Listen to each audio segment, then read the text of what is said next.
What's up, y'all? Krystal here, and I'm back with the tea. The tea is the testimony, and I'm just sharing the goodness of God, words of encouragement, and it blesses my life. So obviously, it's to bless you too. So the tea, obviously, let's talk about what God is doing in our lives, okay? Not none of that other gossip over there, right? So I wanted to talk really quick about something that I had a realization about, and it was about godly help versus oppressed help. You choose your hard, right? This is one of those situations where you choose your hard when it comes to that. And so godly help, okay, let me back it up a little bit. So let me give y'all perspective a little bit. If you have read about the children of Israel, we all know the basics of the fact that God took them out of Egypt and took them into the wilderness. They were only supposed to be there for a very short amount of time. And they were there for 40 plus years. Like, they wandered in the wilderness for 40 plus years. All right.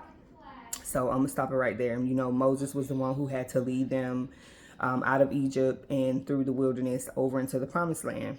So Egypt was the children of Israel's oppressed help, right? So in their oppressed help, they were in slavery. And it actually tells, if you read the story, it actually tells the story of how they went into Egypt, and how they got under Pharaoh, and now Pharaoh is like their owner and everything. They just went into the slave mentality.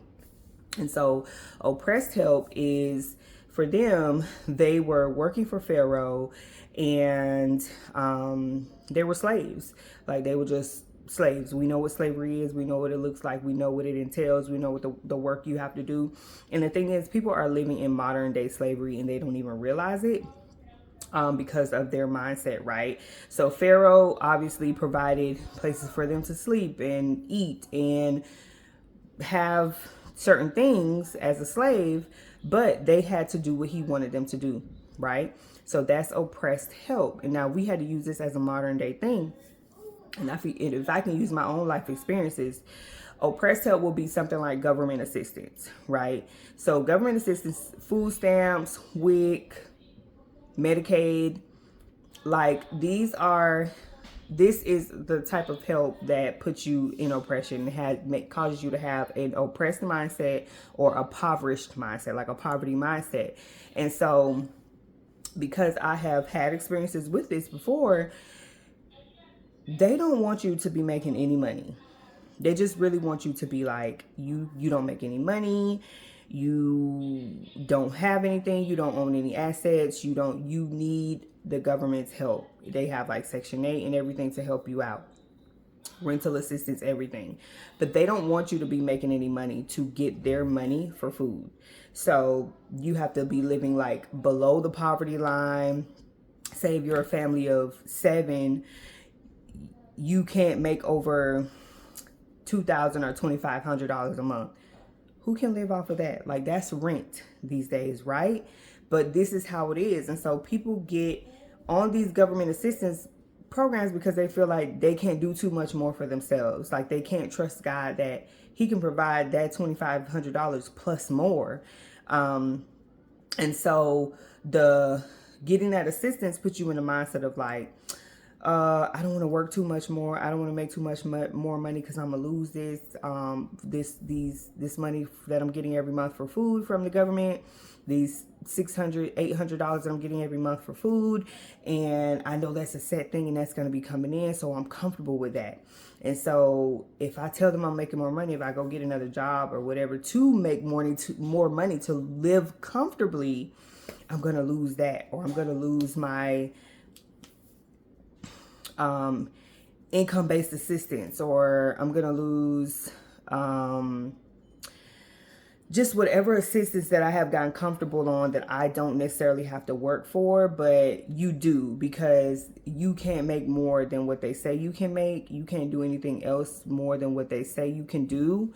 So that's like that oppressed help.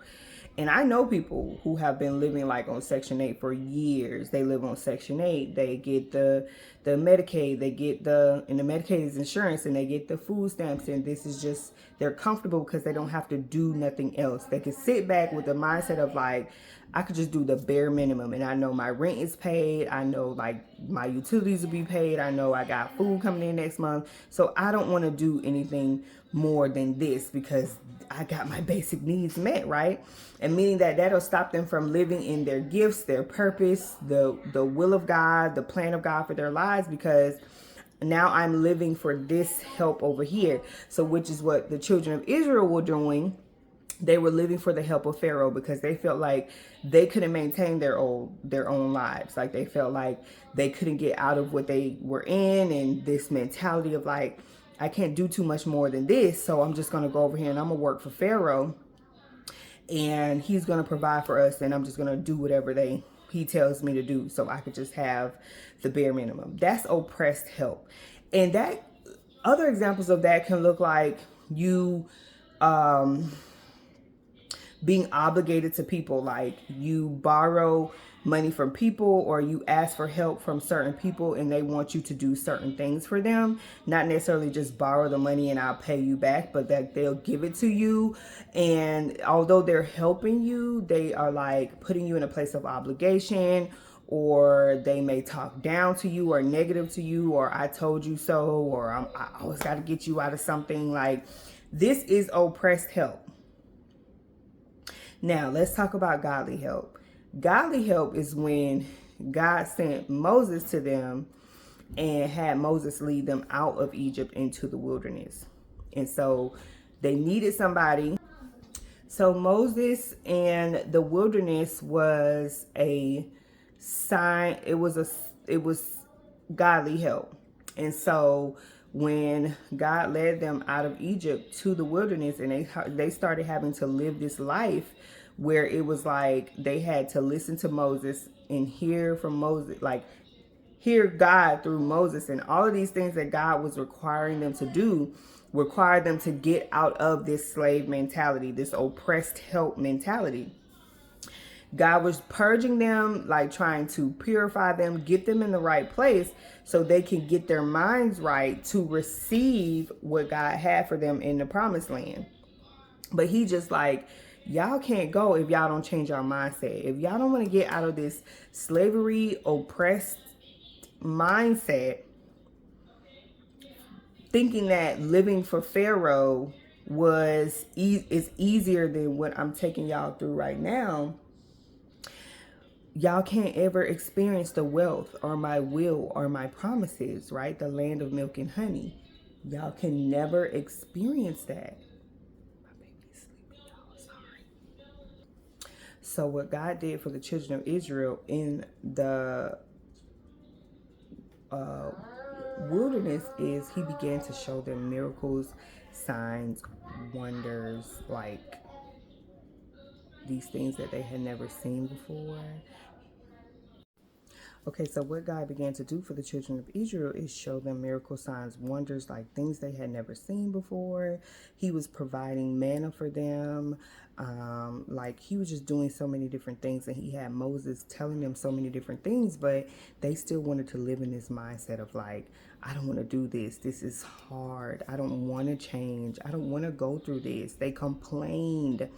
They did so many things that caused the generation of them to not be able to go. Even Moses, like Moses was like, God, I don't want to do this with these people. Like, I don't want to.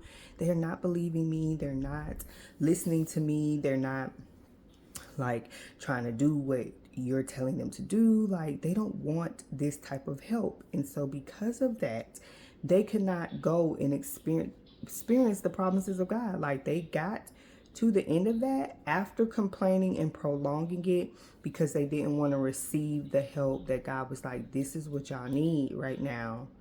It may not be what y'all want, but it's what y'all need. And so they wanted the oppressed help because they felt like it was easy, but it was really slavery. They wanted to stay in that mindset of like, I get up every day, somebody is telling me what to do, they're providing for me, and all I gotta do is go out and do this, live this way. it's not the best, but I'm getting what I need. So I'm just going to work for Pharaoh for the rest of my life, right? And God was like, no, I'm trying to get y'all to see who y'all are. I'm trying to save y'all. I have so much more for y'all. Y'all don't have to live like this. Just accept my godly help. And they just like, no, I just want the oppressed. I'll take the poverty and the oppressed help. And yeah, like, I don't want your provision, God. I want Pharaoh's provision. And so that's why they had to stay for 40 years. So it's like you choose your heart. Most of them chose their heart of like oppression and poverty. I don't want to do this. They still try to worship their own gods. They still try to do things their own way. Sorry, y'all, my girls are interrupting, but you choose your heart. Like, do you want to go in the wilderness where you're getting godly help, but it sucks? You don't like the way it feels, but God is changing you. He's maturing you. He's purging you. He's requiring you to get rid of your old self. He wants you to become transformed and renewed. He's like, forget who you were in slavery. You are now going through this, and it's very uncomfortable, and it sucks because you have to let go of a lot of things and become a new person, and see, like, your mind has to do a 360, and you don't like how that feels because you're so used to living in oppression and receiving oppressed help and doing the bare minimum. And there's so many different examples to apply this to the world right now, right? So for instance, God is like, I want you to go start a business. He gives you the idea. He tells you everything to do. Like, just go step into entrepreneurship. That's what I got for you, right? But you're just like, once you start it or you go do it, or even before, you start to overthink. You like, I can't do this. I don't, like, you don't see yourself as an entrepreneur. How am I going to make money? Where are my clients going to come from? Oh man, I have to do this. I have to become consistent. I have to post on social media. I have to do things that I've never done before because now I'm an entrepreneur. And if I want to make money and be wealthy and trust God, like, I have to do this. I have to show up in this way. Instead of saying, God, I thank you, because now you want to, this is godly help. You want to stay in oppressed help. So you want to find a job and make $20 an hour, which is not a lot. I mean, $20 an hour is not a lot, especially once you work and then you work for all that money only for money to be taken out and things like this. Like, $20 an hour, you working 10, 12 hours a day. You barely got time to do anything else. You complaining about your life. Your family is falling apart. But you like, I need these $20 an hour. And then you're working for someone else. So you probably doing a job that you don't even enjoy. But God is like, that's the oppressed help. Like, employment can be oppressed help for many people. They're stressed out because they're not happy with their jobs and they're not making enough money. They're living paycheck to paycheck and all of the bills and the finances are piling up. And God was like, I told you to start this business over here. This is the godly help. But obviously, you're going to have to become somebody that I need you to be to really get everything. Like, you have to start in the wilderness. You leave your job, Egypt, or whatever it is you're doing, your job, Egypt. You go into the wilderness, start the business, go through that process. And then the promised land will be the fruits of you obeying God and becoming an entrepreneur and embracing it. Y'all, that was for me. That was for me. Because I've had my times where, in the past, I was just like, Lord, I'm tired of living on government assistance. I don't want to do this anymore because this sucks. It feels like oppression. It feels like poverty. I just know this is not what you have for my life. This is what's only supposed to be temporary and things like that. And then I'm like, Lord, I'm not making any money and all of this stuff. I'm just going to go find me a job. It'll be way more easy. Somebody can just tell me what to do, when to clock in, and tell me how much money I can make. And that's oppression. And God is just like, but I told you to go start this business and do this over here. You keep asking me, but you won't do it. So you're going to keep wandering in this wilderness because you keep trying to go back to Egypt, and I'm trying to keep you in the wilderness to just go through this process for a short amount of time, and then you can be over in your promised land enjoying the wealth of entrepreneurship. But you want to keep going back and you want to complain and you want to say, Lord, I'll just go look for a job, and you become desperate. You lose your faith. You lose your belief. You just, everything. What happened when you were seeking God? And then God is like, go do this. And then it's like, Lord, no, I can't. I can't do this. No, I don't want to do this. Like, I'll stay over here and just, I'll just be oppressed and suffer and accept the food stamps and the WIC and the assistance and whatever else. I'll accept the little. I'll accept the bare minimum because I feel like that's all I'm worth. Like, I can't see myself enjoying the promised land. So therefore, I'm not willing to go through, God, because I don't want, like, there's so much inner healing and all of this stuff that will have to happen, and I'll have to do this and become this person. And Lord, I don't want to do that. What will people think of me? No, I can't. I don't see myself doing this. And God is like, okay, well, stay in the wilderness or go back if that's what you want to. You don't want to accept the godly help? Go back. Just go back. Or, do partial, because that's what the wilderness was for the children of Israel and Moses. Moses did some of the things that God told him to do, and some things he was just like, nah, I'm straight. Like, I'm not going to do this, because what these people won't think of me, Lord, if I do this over here. Like, let's just... So the children of Israel, they were like, yeah, Moses, we see your God, but we got all our own gods over here too. We see him providing this, but if he did that, tell him to provide this too. Like, that's oppression. Y'all, because this is pretty much what I've been doing. Like, I've done and I've been doing. Just finding myself in times of like desperation and just feeling like I'll just stay the old me and do what the old me does, and I will remain oppressed. I don't want to become who I need to become when God is clearly trying to help me by giving me an idea. It's like, no, God, because I know these food stamps coming this time every month, and I know how much it is. That's stability for me, and I'm good. Or I know I can go get this very easily, and I'm good. So choose your heart. Are you going to do oppressed help, or are you going to receive the godly help and go through what God needs you to go through to experience what he has for you? Okay, so that's my tea for today. That is what God has been talking to me about. He's just like, Krystal, you tired, you stressed, just go do it. My kids keep interrupting. See? And slam. So that's my tea for today. I hope that this was some encouragement to you. Y'all, we are in the golden hour, God. Yes, God, we are. But guys, we are in the golden hour. And if you have not watched my golden hour video, please go back and watch it. It's pretty much just talking about like what God is doing for me, like in an hour or time of my life where God is trying to do so much within me. I have no choice but to trust and be obedient. Like, there's nothing else that I can say or do. And I'm like, Lord, I don't want to do or say nothing else but just what you telling me to do or say, because obviously my way doesn't work. So I encourage you to follow me on TikTok, Krystal_Clayton. If you're a LinkedIn type of person, I'm over there too, Krystal Clayton. And thank you for watching the tea. Tell me what you think. Comment below. Tell me what you got out of this.